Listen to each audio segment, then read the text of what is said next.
Hello, everyone, and today we're going to be working on a controversial topic, and that is the issue of slavery, African American identity, and the how that affected the Revolutionary Era and our understanding of the Constitution. Now, I'm in part doing this because I am planning on going back to the constitutional period and addressing how our mindset of the Constitution has changed and how our understanding of the constitutional history has changed oftentimes with the political and overall ideological movements and kind of the legacy of figures like Charles Beard with the progressive school of historiography and methodology, and other figures such as consensus historians like MacDonald, who wrote We the People. And while racial history and racial understanding of constitutional history is part of historiography, I thought that if we focus on two books and their explanation of the period and and even include like some popular literature at the time and just kind of address the issue, that would probably be a better way of handling it other than putting it in the spectrum of historiography. I think we need to talk about the realities that slavery amongst the founding fathers did exist. The 13 colonies, soon to be states, were involved in the slave trade, and because of how there was a connection with the sugar islands of the British Crown that heavily relied on slavery, and how important the trade of molasses, raw sugar, and rum was to the 13 colonies, especially in the north, the manufacturing and trade hub of the 13 colonies, especially in the New England area. Even though New England was a stronghold of abolitionism, and New England, specifically the Massachusetts colony, soon to be state, after it became a state and before the constitutional period, the state would ratify in the state constitution the end of slavery there. Even with all that, because of their reliance as a trade hub, they would still actually, not even technically, they would still have their hands covered in blood because of how much money those merchants did make on slavery. So, with all that understanding aside, one of the books that serves as a good introduction to a racial understanding of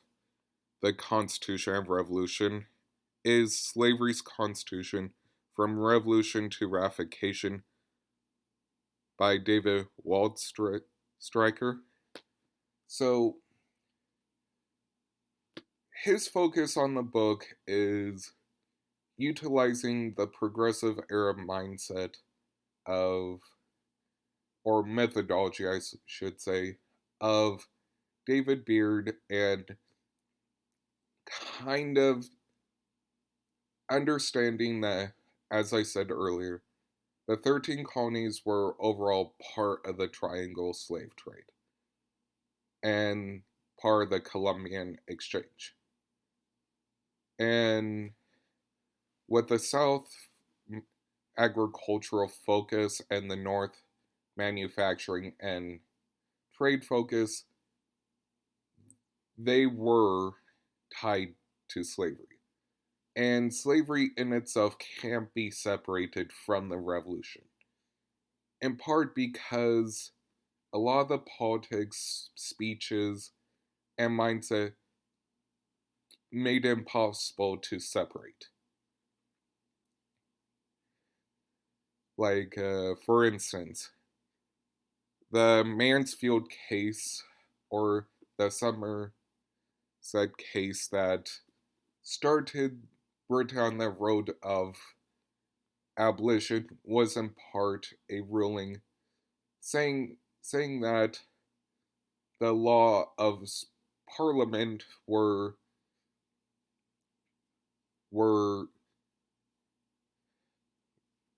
they couldn't be tested. Like, unless something explicitly was passed by Parliament, any understanding of common or local law could not overrule it, and because slavery in itself wasn't backed by legislation of Parliament,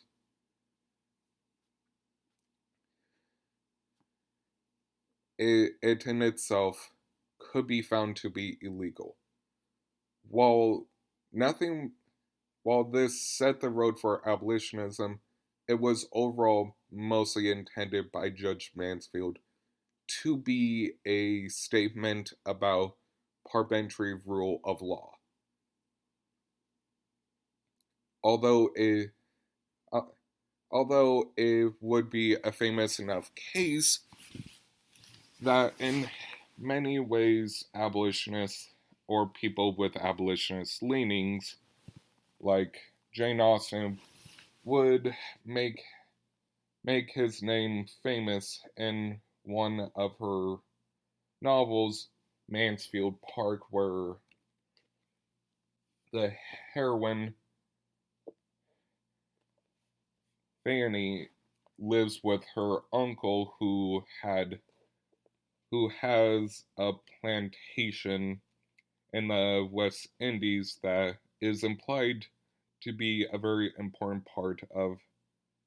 stabilizing the family's finances so they could afford their way of living.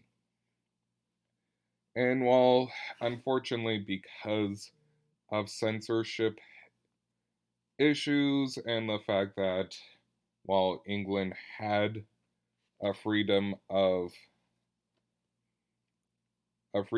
speech, it was limited in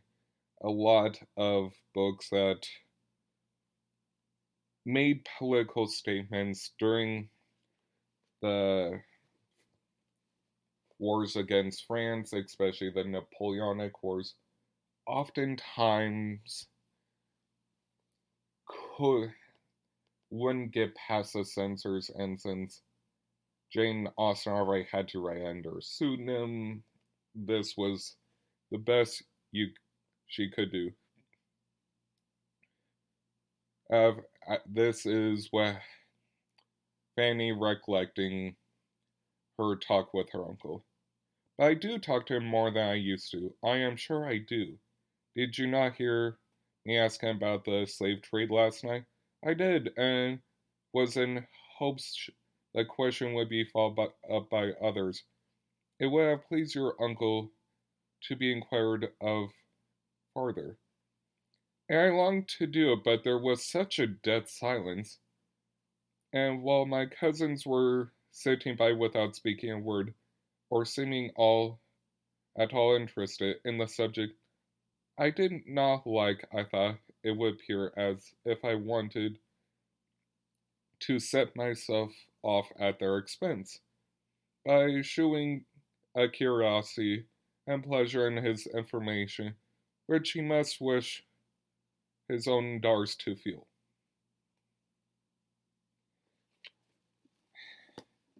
While that statement alone may not seem like much, it does kind of set the fact that while abolitionism was on the rise, a lot of British society still relied on the slave trade, and if not the slave trade itself, slavery in the sugar colonies, which Jane Austen, in one of her surviving letters and her legacy in Mansfield Park, did make it clear that she found the trade in itself abhorrent and the silence around it awful. So, in slavery's constitution, the usage of the word slavery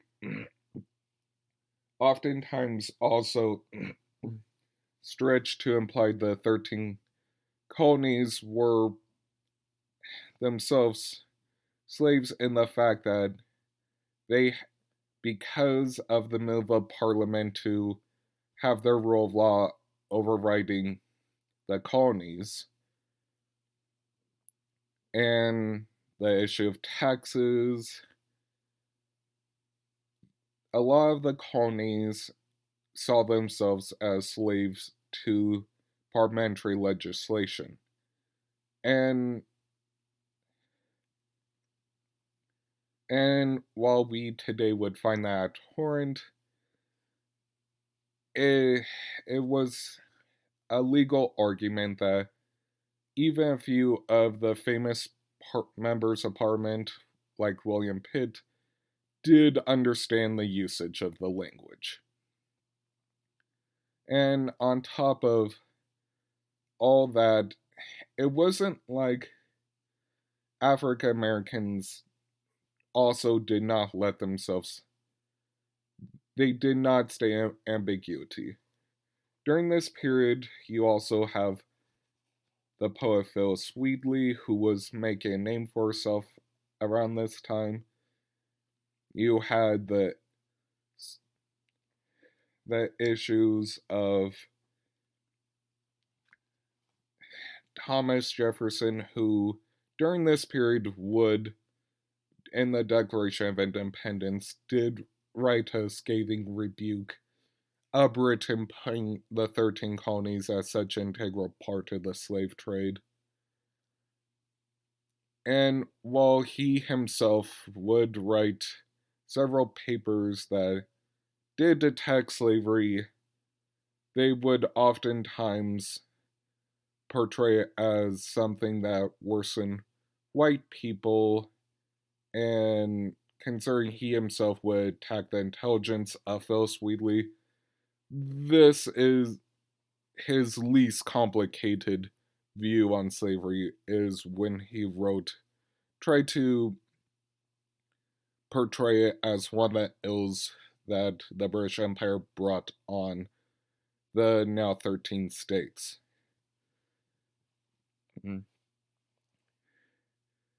As the revolution went on, you have the fact that the British were trying to recruit slaves, and even going as far as trying to stir up slave revolts. And the 13 states, while initially not open to the idea of offering freedom to slaves in exchange of service, would eventually start to relent as the American Revolution stretched on, which culminates into the final real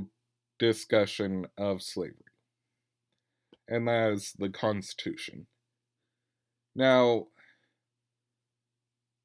because of the issues of taxation, representation, and how much having everyone join together in ratifying the Constitution. We have the Three-Fifths Compromise, the Fugitive Slave Acts, and and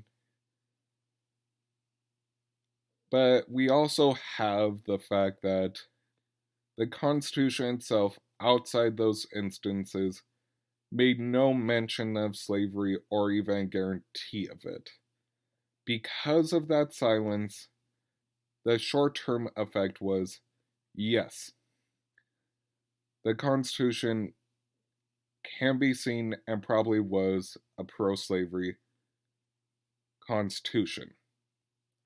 But as time went on, because of the ambiguity it left behind, because the founders really, outside of trying to unite everyone, did not want to deal with it head on.